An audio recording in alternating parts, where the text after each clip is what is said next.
5 SEC teams in the college football playoff. Who has the best path? The squad getting together to discuss right now. You're talking ball with the SEC squad.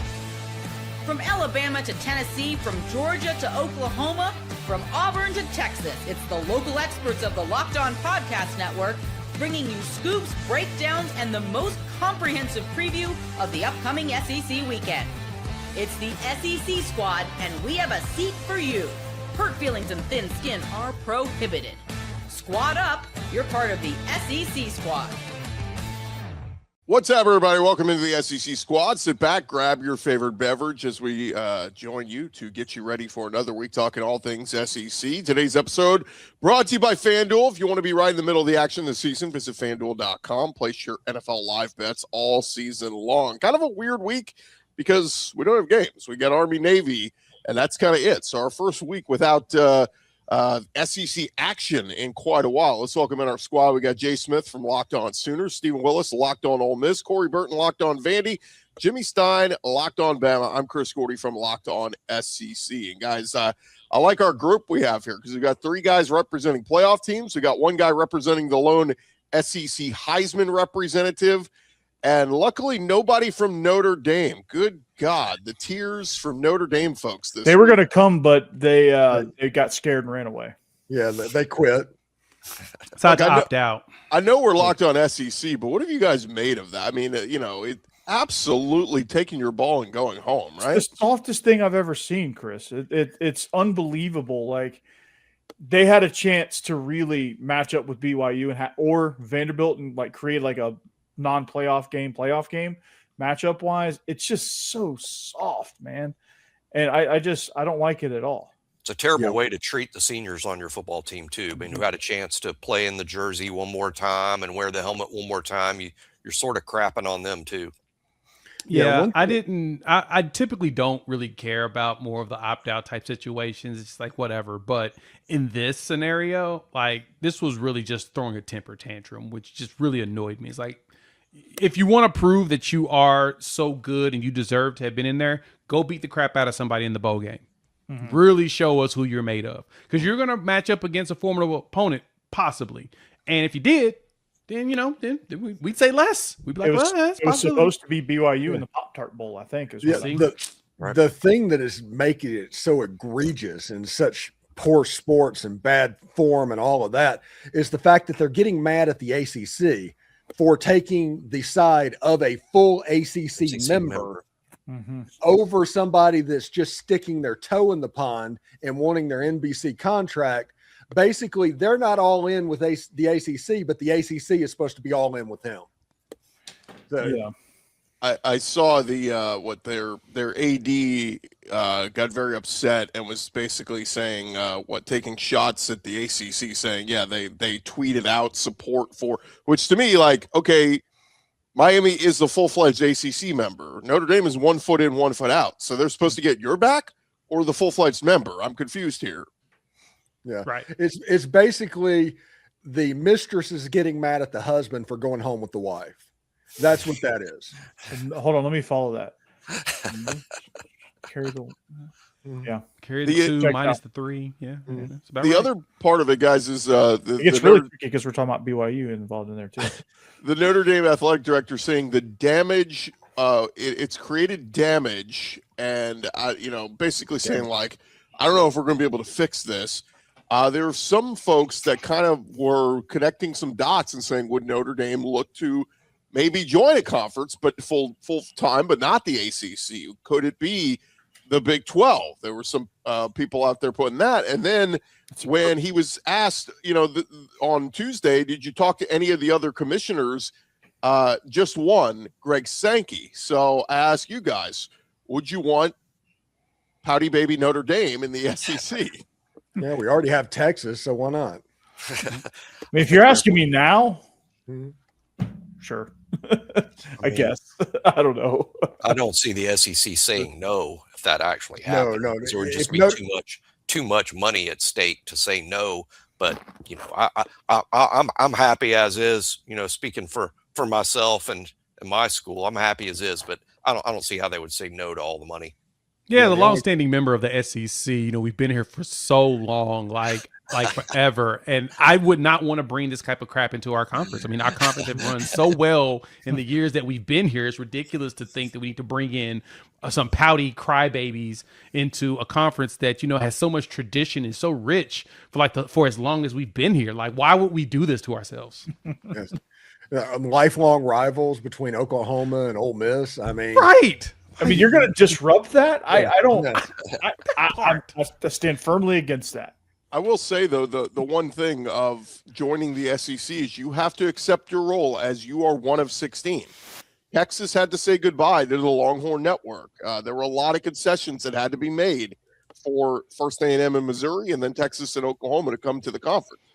Notre Dame having their own exclusive TV deal on NBC ain't going to fly. So that's where I think this thing gets down to. And look, we're just saying hypothetically the SEC, but whoever – Notre Dame is like they're going to have to play by the rules. You're going to have to, if you join a conference, you got one of a group. And you know what? This might not be popular, but they have to come in pairs. So who would come if they said they wanted Notre Dame? I think it was Kansas. I think Kansas is the sneaky dark horse for the SEC the next time they expand.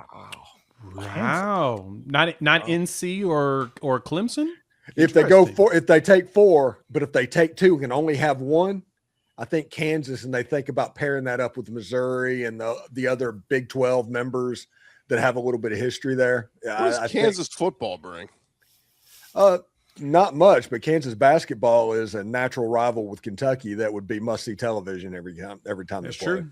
And if you really think about it, South Bend to Lexington is closer than Norman is to Austin. So, and Nashville is not too far from South Bend as well. So, I mean, technically, you're not that far as proximity goes. I think North Carolina is potentially a white whale for the SEC and that market, Charlotte. But the ACC has a new grant of rights deal. I don't know how possible it is to get an ACC team until 2030. Yeah. And we'll get to professional league. So yeah. And it's going to be hilarious when it's not Clemson coming over and it's just North Carolina and Virginia. And everybody's like, what happened? It's like Clemson's like, what? What about us? Well, they always said if they were going to expand it again, it's about getting into states they're not in. That's why Virginia is attractive. That's why North Carolina is attractive. Clemson, they feel like they already have half of South Carolina with the Gamecocks. So I don't know. We'll see. Expansion talk. We'll have all offseason to talk about. Notre Dame kind of sidetracked us, but let's talk about the bracket guys and the teams that did make it. And we got several first-round games with SEC teams. James Madison will play Oregon, but then we have Miami versus Texas A&M, Tulane versus Ole Miss, and Alabama versus Oklahoma. An SEC team will be eliminated in the first round. But what do you guys make of the matchups for your respective teams? I think Vandy's matchup in the play. Oh wait, Vandy probably has the best bowl matchup. The Vandy Iowa matchup is legit. That's going to be good. Yeah, Gronowski versus Pavia is actually a really good quarterback duel. But no, I like out of all the matchups that's most compelling. I like the Alabama Oklahoma rematch this time in Norman. I mean, it's going to be you have an Alabama team that hopefully for their sake can get healed up, and an Oklahoma offense that's struggling to find a rhythm. Maybe they can find that rhythm between now and that game, but it's going to be interesting. And the way this league goes, beating somebody a second time in the same season is always very, very difficult. So I'm very intrigued by this matchup for sure. Tulane Ole Miss rematch there. Not much there, but the winner gets Georgia. And so you got a rematch there in the second round. Miami A&M is going to be a sneaky good game. Carson Beck going into Kyle Field. A&M still not really battle tested. The only time they got shellacked by the Longhorns. So Notre Dame doesn't count as battle tested? They're soft. Yeah. Charmin. Just the Charmin Fighting Irish. Yeah, I give the Aggies credit for that. Come on. A little something. But no, it's funny when you see the way the bracket shaped out. I think it's kind of funny how you can tell they purposely made it to where there was no chance the SEC could like go all the way out and see each other at the end. Yeah. They want to make sure they can get rid of SEC teams as early as possible. The Oklahoma-Alabama rematch, I mean, you could have easily thrown Miami there and put Bama, you know, I guess it would have been Texas A&M, which they haven't played each other this season. So that would have been a little bit more intriguing of a matchup. Mm-hmm. Yeah, so you didn't want to do that. You wanted to make sure that you made Miami play Texas A&M, in which that's the Notre Dame Bowl, basically. Both teams beat them, so let's see who's better in the end, since they both beat Notre Dame earlier in the season. And then you make it to where Ole Miss definitely goes and plays Georgia right after their first round matchup against Tulane. So you kind of got it to where you want to make sure you get rid of as many SEC schools as early as possible. And I thought that was very intriguing. Yeah, and go ahead, Steve. It's interesting to me is with the rematches against Tulane and against Georgia, the game plan has already been built. Yeah, it's something to where without a head coach, if you were worried about not having a head coach, you're playing two opponents right off the bat where the game plan is already done, essentially, to where 70% of it has been run. So there's still 30% that they could put into the next game plan and make it work. And Georgia, hey, just real quick, Athens is not here to save you this time. And we're coming. And I tell you what, if Ole Miss plays Georgia in the Sugar Bowl, there's going to be 45,000 Ole Miss fans in that game. Ooh. That'll be an awesome environment. Yeah, I think 3 of the 4 first-round games are super intriguing. You know, the one that's not is James Madison, you know, losing by 50 probably to Oregon up in Eugene. But Tulane Ole Miss is interesting just in the sense that you're going to be comparing the Pete Golding-led Ole Miss team to what Ole Miss did against them originally with Lane. You know, there's some interest there. Miami, Texas A&M, interesting. Carson Beck making it to College Station before Georgia ever did. You know, I don't think Georgia ever played Texas A&M in College Station, even though A&M joined the league back in 2012. But Carson Beck's gotten there now. And, of course, the rematch between Alabama and Oklahoma, you know, bet the under. Both teams struggling on offense. Alabama, you know, beat up football team, but finally has what amounts to a bye week. You'll see a healthier Alabama team in Norman than you saw against Georgia in the SEC championship game. Let's pause there. Okay. Is it going to snow in the Oklahoma game? It's not calling for that now. The early forecast was, but now it just looks like it's only going to be in the 30s and 40s and windy. So, you know, not bad. Oklahoma weather, baby. Getting a snow globe. Love it. When we return, guys, I do want to dive a little bit more deeper into that matchup since we have Jimmy and Jay here. It's more squad talking more ball next. Hey, but first, I'm sure a lot of you guys this time of year are looking for a gift for your friends, significant other, family, whoever. The holidays are officially here, which means gift giving season is on us. And if you want something meaningful, personal, and guaranteed to get a reaction, how about Aura Frames, the gift that delivers every time? It's not just something you wrap. It's a way to share memories. Aura isn't your average picture frame. You can preload the frame with photos before you gift it. So when they plug it in, the memories are already there. No apps to figure out, no setup headaches, just instant smiles. Our guy Corey was saying he actually has one of these in his classroom and loves it. He's had it for a couple of years. It's the first thing people comment on every time they walk into my room. It does not matter. Even if they've seen it, it does not matter. They say, wow, what is that? That is so cool. That is the greatest thing ever. And I'm like, yeah, it's an Aura frame. You can get it. AuraFrames.com, yeah. I think I'm going to send Jay Smith one with just all Stephen Willis's face all over it. Just see how he reacts to that one. For a limited time, save on the perfect gift by gifting Aura Frames, AURAFrames.com. Get $35 off Aura's best-selling Carver mat frames, named #1 by Wirecutter. And you want to make sure you use our promo code COLLEGE at checkout. AURAFrames.com. Promo code COLLEGE. This deal is exclusive to listeners, and frames sell out fast. So orders yours now to get it in time for the holidays. Support the show by mentioning us at checkout.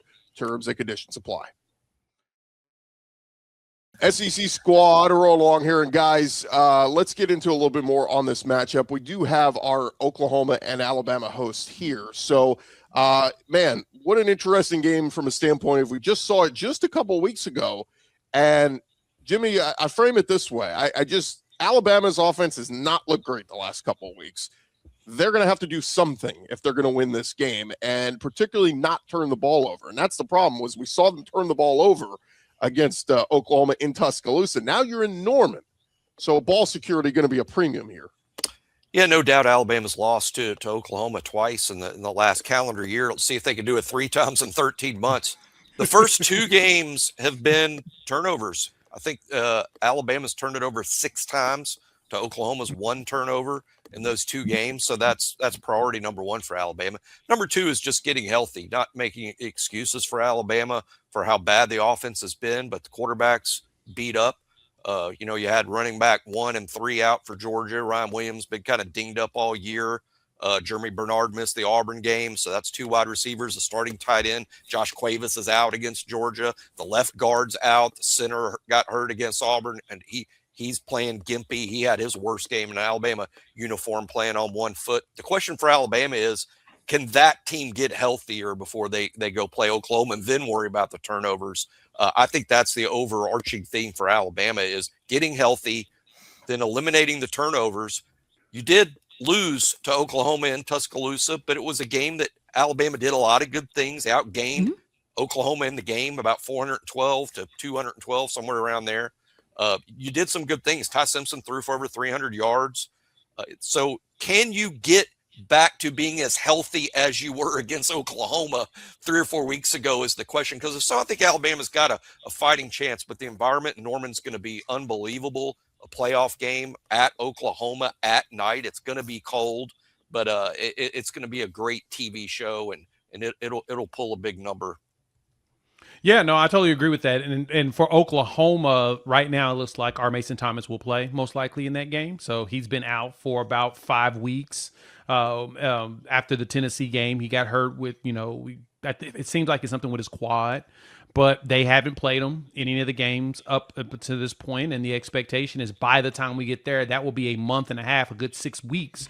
He is expected to be ready to play. And so we were lucky enough to pull out the victory and get the sacks and get the turnovers without our top edge rusher. Now he's going to be back. So, I know for Bama, the struggle is going to be those injuries, right? You unfortunately, for Bama, it's only a week and a half roughly of rest. Well, a week and 6 days since the game's on a Friday night. They don't get the 3 weeks that basically, or 2 weeks and 6 days that Oklahoma got to rest because they played in the SEC championship game. That's kind of like the unfortunate part about playing in the conference championship game is you do lose that 1 week and you have the possibility of having more injuries that pile up. And so the question is really going to be, how healthy is Bama going into this game? And if those injuries are going to be a hindrance, because losing that tight end, man, he was eating us alive. And for Oklahoma, it was Cuevas, who was like, all right, let him kind of have his stuff, but you got to make sure you minimize it. He cooked. If he's going to be kind of gimpy going into that game, that leads to an advantage for Oklahoma. And the one thing we've been concerned about has been truly the health of Mateer. It seems like he just mentally has not been right ever since that thumb and a pseudo knee injury. If these last few weeks, has he healed up and is he going to be out there playing with more awareness? We'll see, but yeah, it's going to be an intriguing matchup as a rematch, but being in Norman in the cold, it'll be 37 degrees. So you'll probably have a wind chill down in the 20s. It's going to be a very interesting environment, to say the least. One thing that's interesting in this game that I'm going to pay attention to is the LSU game. There were actually 5 explosive passes in that game by Oklahoma. Mm-hmm. And if you can get some explosive chunk plays against Alabama's defense, that's going to open some stuff up. But Oklahoma has to figure out a way to find somebody other than Satania to be that person that gets the explosive plays. Yeah. So is it going to be Deion Burks? How is it going to manifest itself? Because I do think Mateer is getting incrementally better each and every single week. I don't know if he's quite there yet, but that defense, is going to be extremely salty. And if Oklahoma takes care of the football, scores points, keeps it close, I like Oklahoma in this game. Well, don't forget, Mateer had 3 bad interceptions in the LSU game too. So it's look, if he throws 3 interceptions in this one, I might be leaning Alabama. Oh, same. I 100% agree with you on that. Yeah. The one thing you notice, though, in those interceptions, the one that was a tip pass that kind of just sucks, and Harold Perkins is a freaking mutant anyway. He finds a way to get to the ball regardless. But The other two, you started to notice that they started to increase the tempo. You start to see them try to get into a rhythm. And then he got a little bit, a little froggy. And that's the one thing I told Sooner fans going into the season, and I warned them on, is Mateer's going to turn the ball over. And the reason he turns the ball over is that he gets a little bit aggressive. He likes to try to throw it into some tight windows. Some of those tight windows lead to, a Deion Burks touchdown on a screen pass when you got an all-out blitz, a cover zero coming at your face. Or it's a pass that goes between three dudes and it lands right into LSU's lap for interception. So you kind of got to be careful with that. But it does, as Steven mentioned, it seems like his confidence is getting a little bit better week over week. He's throwing better passes, even though some of them do land in the opposing team's hands. Luckily, he has a defense that can help with fixing some of those. And they're not putting themselves – the only one that was almost detrimental was the one that Harold Perkins almost returned. And shout out to John Mateer. He had 2 tackles in the game. He actually hustled his butt over there and got the dude out. Right. He was one of the lead tacklers. And then the next play, Peyton Bowen intercepts it in the end zone to basically nullify that mistake. So we're hoping that that's what happens if we do make those mistakes. But truth be told, it's got to be a clean game because Bama's going to take advantage of any type of issues or any type of turnovers that we give them. So, but if he's feeling confident, let's go ahead and push it down the field more, please. What do you guys? Alabama and third and long all game is a recipe for disaster. Honestly, Alabama has to figure out how to run the ball in this game. Well, but Oklahoma does too. I mean, they don't run the football well either. Yeah, we haven't had healthy running backs, and it appears that Xavier Robinson and Torrey Blaylock the wear and tear on their body shouldn't be in red anymore. Should be more like a yellowish green through when we get to this game by the time. Because, like I said, it's been 2.5 weeks that they've been able to go through the treatments needed. X-Rob with the knee and Torrey Blaylock's shoulder and every other body part. So as long as they are at a better health in comparison to what they were going to Tuscaloosa, we should be able to see a little bit better on the run game in comparison. It's just they got to get healthy. They've got to not be able to plan and run and be able to get away from these Alabama defenders. So we're hoping for health because they've had extra weeks, and hopefully we'll see if that extra week, like I said, helps out. Is Jam Miller going to be back, Jimmy? Looks like it. I think Jam Miller is very likely to be back. I think Cuevas may very possibly be back. I think both offensive linemen will be healthy. Jeremy Bernard will be, 2 weeks healthier. I think the player you're most concerned about at Alabama, really, in terms of how close to 100% is Ty Simpson. Ty's certainly been beat up quite a bit. His numbers have fallen off pretty dramatically over the last 5 games, about midseason, probably about the second half of that Missouri game. I think things started changing for him a little bit. Now Ty's had some rest. Hey, when you've played, look who Alabama finished the season with: LSU and Blake Baker and that defense.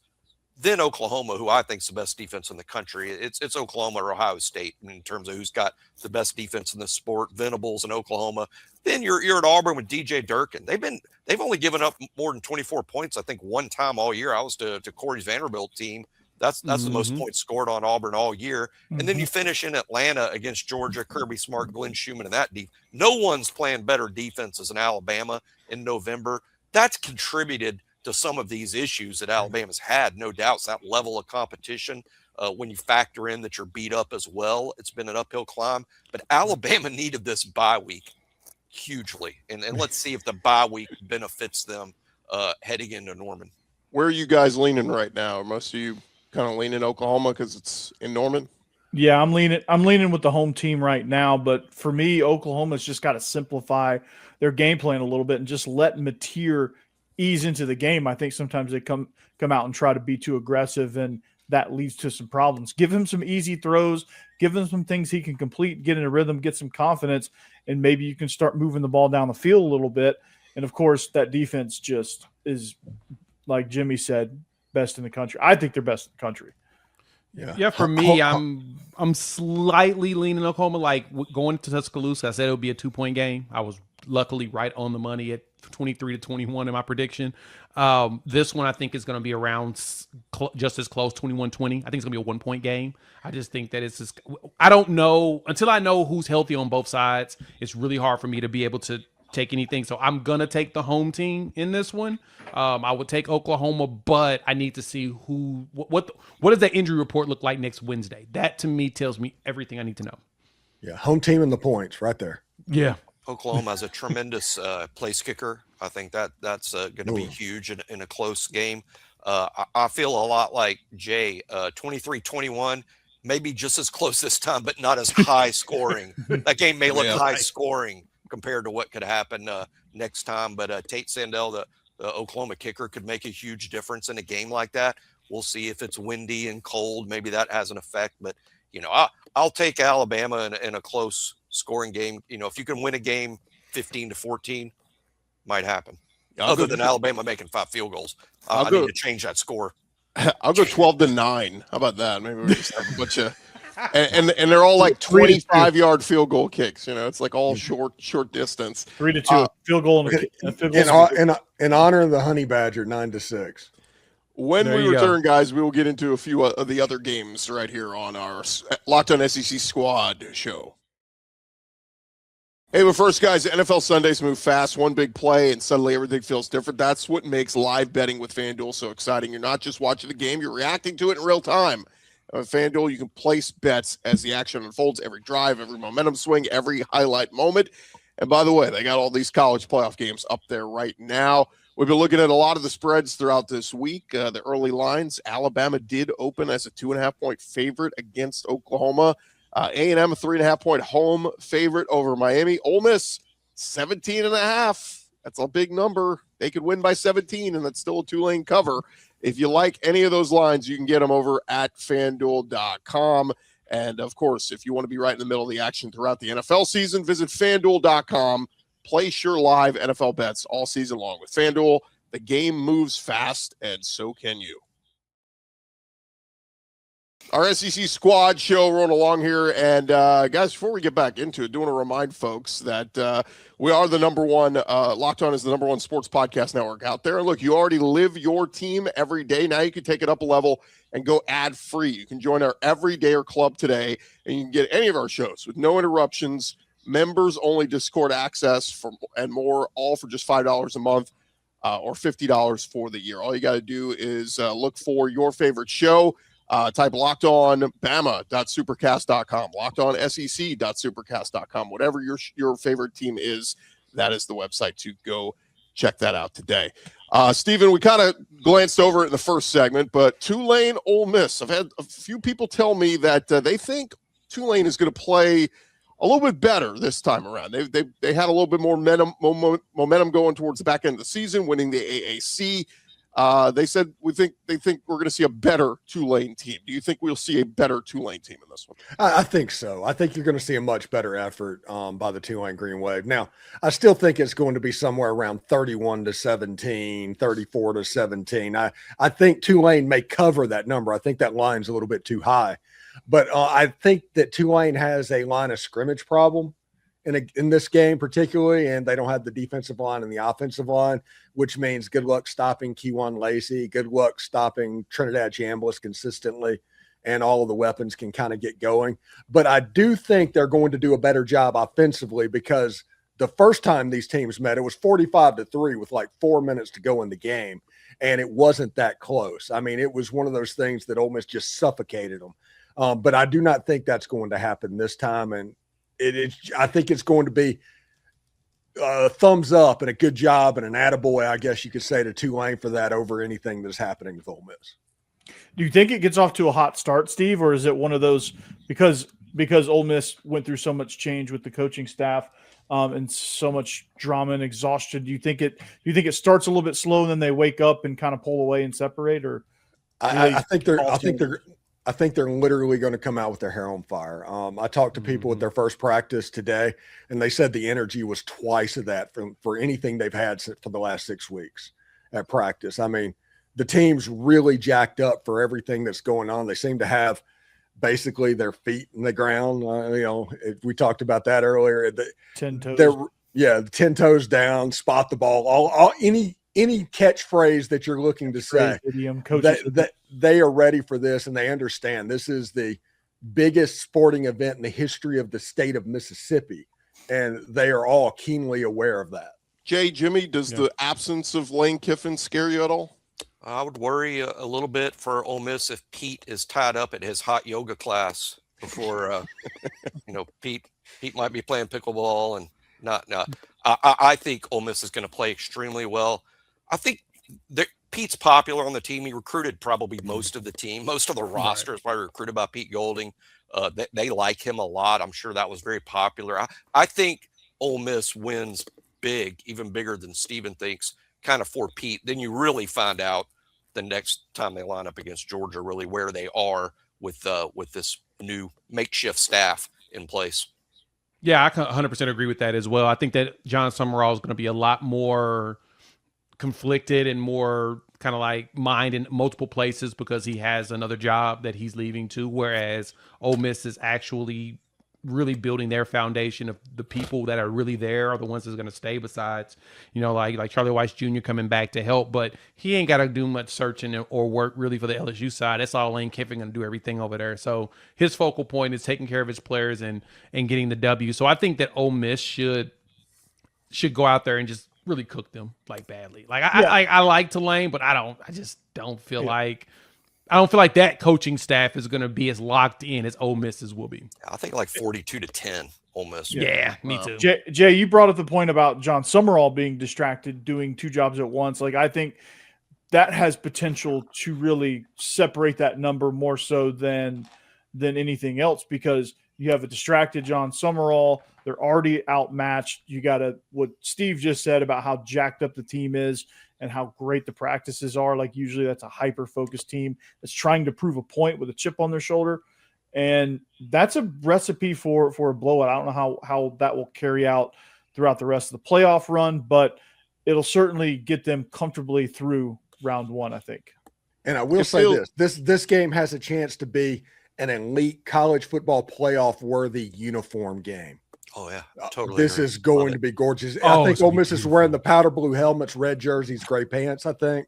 And then Tulane's going to do their I think it has a chance to be really good looking. Yeah, it's going to be a fun jersey setup. The helmets, the jersey, it's going to be beautiful. I am here to see that out there in Oxford. I'm going to be excited tuning into that. It feels like it's easy. It's an easy spot, right? You're playing at home, rally the fans, rally your team. Like, if Ole Miss was having to go to Oregon, I think we'd be a little bit concerned, right? Oh God, is this gonna? But it's an easy spot for them to rally everybody around. But Jimmy's right. You win this one, then it's about, all right, Georgia's our next problem. Can we deal with that again? So will be fascinating to see. Last one, do want to spend a couple minutes here on Miami A&M. I was in College Station over the weekend, guys, and everywhere you go around that town, everyone is absolutely fired up. They are still talking about the loss to Texas. Pissed off, going, they ruined our perfect season. I think Miami has got, it's an 11 a.m. game. I think it's going to feel like an 8 p.m. game at Kyle Field. That fan base is going to be rocking. And we joked on the show the other day, I think Carson Beck over under interceptions, I'm putting at 2.5. I think he's going to be a turnover machine. Yeah, and Carson Beck's never played at Texas A&M because we all know that Georgia's not allowed to play there. Ever. So Carson Beck has never seen Kyle Field and crazy. Yes, and Texas A&M's never been to Kentucky. That's the other side of that. It's so too big. The conferences are getting too big. It really are, and that just ruins the ability for teams to be able to go. They need to have synced each other in this entire time. This is the SEC statement game. This is the SEC statement game. How good is the SEC? I think, in terms of league-wide, there should be a ton of interest in this. And I think Texas A&M has a great chance to make a statement for the league about how good the league is, or you lose to an ACC team, the conference everyone was sort of poking fun at down the stretch. Yeah, this is a bad matchup, or a bad bracket set up for Ohio State, because both Miami and Texas A&M, they have the talent ratio to deal with Ohio State in the next round. And you got Ohio State, who, again, the distracted coaches theory, like, we're going to see that to the test with Brian Hartline as he's taking the head coaching job at South Florida. Like, how much is his head into this playoff run versus recruiting for the Bulls? So that, that's a factor, and that's got to be a factor. And then, going back to the original matchup, A&M versus Miami, their defense is certainly going to be able to help them out and get pressure on Carson Beck and force some of those throws. I love the over on the 2.5. But for Marcel Reed, he's got to figure out a way to settle down when pressure is on him. When things are going haywire around him, he's got to be able to settle down, make the right throws, take care of the football, and help A&M just be calm and start smoother and faster in their games where they're not getting behind. Like I could see Miami jumping up 17 points and then A&M having to fight all the way back. Mm-hmm. Everybody feel like A&M, or if you had to pick one right now, would you be leaning A&M? I like A&M. They're going to get a defensive touchdown off Carson Beck. Yeah, I'm in that boat too. A&M, the home team. Mm-hmm. Before we wrap up, Corey, give me your best pitch. Well, I mean, one, it's got to be exciting to see Diego Pavia going to New York. I said all season long, I don't know if he'll win it, but I think he deserves an invitation. He's the SEC's lone invitee this year. And I've talked to some people that feel like he's got a chance. I know the Vegas odds shifted heavily to Fernando Mendoza, but he's still right there, kind of hanging around as the second best odds. It's not a slam dunk, honestly. But I mean, statistically, he has the big time edge in the rushing stats. I think total yards, he has the advantage there with over 4,000 total yards. He led Vanderbilt to 10 wins coming off a bowl season, which when he got there, Vanderbilt was coming off a 2-10 dreadful season where they lost half their roster. He's built that thing into what a lot of people said should have been a playoff team. He led that all the way. Mendoza jumped onto a playoff team, so you have to consider that as well. I mean, Mendoza obviously has more passing touchdowns than Diego Pavia, but Diego Pavia leads him in yards. Diego Pavia also did that against a much more difficult schedule in the SEC.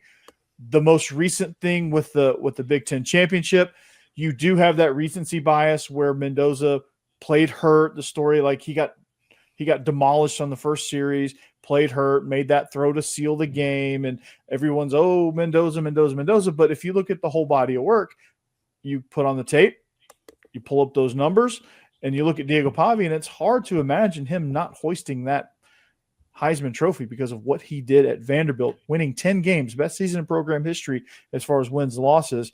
You have to that has to count for something, right? Yeah, I'd vote for Pavia and draft Mendoza #1. They can split that, but I'd vote for Pavia. Yeah, Mendoza completed a fade pass, Corey. You can't compete with that. No, I mean, it's unbelievable. But, I mean, just everyone was like, oh, my God, that's his Heisman moment. Yeah. He's in the game against Ohio State. I was like, what are we? It's like you completed a fade. Okay, yeah, it's a fade route to a slot receiver and Charlie Becker. I mean, Charlie Becker's good. Charlie Becker's a Nashville kid, by the way. It's I don't know. Like, Mendoza's great. And this is going to be one of the most tightly contested runs of a Heisman voting in a long time. And, Pavia and Mendoza may win. But I think Pavia honestly has a legitimate shot, probably should win. If you look at the numbers, you look at the tape, you look at everything that's happened around this Vanderbilt team. I know the everybody's going to point to the 2 losses. It's going to be in the comments right now. Everyone's on the 2 losses. Oh, well, they lost 2 games. Shouldn't have lost to Alabama. Shouldn't have lost to Texas. So whatever. Yeah. But he put up the numbers down the stretch. He had a better 4-game stretch than Mendoza had a 5-game stretch. No one's done more for his team. No one's done more for his team. No doubt about that. No one's done more to help Theo Vaughn's career, too. I'd like to see him at the Heisman ceremony, walk up there with him. And he played matchmaker with Theo and his mom. So it's all good. One thing I will say this. If an SEC team is not able to win it this year, I am going to be rooting full-throated for Oklahoma just so we can stop hearing about blue chip ratio. Well, the other part, too, is, I mean, it's the SEC stuff is a little bit overrated, but the SEC has been so trashed the last 2 years. I think you're going to have some teams look, Texas fans are going to root for Oklahoma, but if Georgia and everybody gets, like, let's say Oklahoma's playing for a championship, I think you're going to have some SEC brethren going, you know what? Go beat Ohio State's ass. Let's get a little bit of pride back here. Ole Miss is America's team this year. Everybody's going to be rooting for Ole Miss, except for Baton Rouge. It's all because of Lane Kiffin. Lane Kiffin will be rooting for him. He's like, go get him, guys. He wants He wants that check. What That's is why. the deal? Yeah, LSU LSU paying a bonus. bonus over something that Ole Miss is doing. That is the weirdest contract clause I've ever heard. It's great. Whatever it took to get him, that's what they would say. Yeah. And I'm definitely suspending my normal, like, I'm not rooting for any SEC teams. Like, it's all good. Like, I'm gonna root for my team and that's it. I'm suspending that because of how people have been like, oh, it's Big Ten superior, Big Ten reigns supreme, Big Ten this, Big Ten that. They're gonna win it all again. They're gonna dominate again. And God help us if they win a third straight. I think we're all good. I mean, just turn off your mentions. I don't want to hear any of that. But yeah, what the committee did to Ohio State by just dropping them to 2, even though they didn't win a conference, and putting them over the SEC champion is some of the biggest disrespect I've seen, especially for a conference that has won what 15 Kirby, in the last 20. Yeah, Georgia should have been 2. Kirby, did you hear that? It's the biggest disrespect ever. They had him thinking in the TCU game that people were saying that Georgia was going to win 7 games that year. It is like, what? You were preseason number 1. Yeah. Oh, he can spin. He's a spin doctor. I love it. There was one blogger or tweeter, but he found him. Let's leave it there, guys. Appreciate you guys for hopping on. Appreciate all you guys for watching or listening to us. Thank you for tuning into the Locked On SEC Squad Show. Make sure you subscribe and follow whichever your favorite SEC team is. Get all the latest episodes. And hey, did Locked On make your Spotify Wrapped? You can prove it on social media to secure a free month of our brand new Everydayer Club. All you got to do is tag our national Locked On Podcast Network account on any social platform, and we'll drop you a code. Be one of the first to join the Everydayer Club to get your favorite show ad-free and exclusive access to the members-only Discord channel. For Jay Smith, Stephen Willis, Jimmy Stein, Corey Burton, I'm Chris Gordy. Locked On SEC Squad. We'll talk to you next week. Go Navy. Boomer sooner. Go Navy. You like the new hashtags? They're pretty awesome.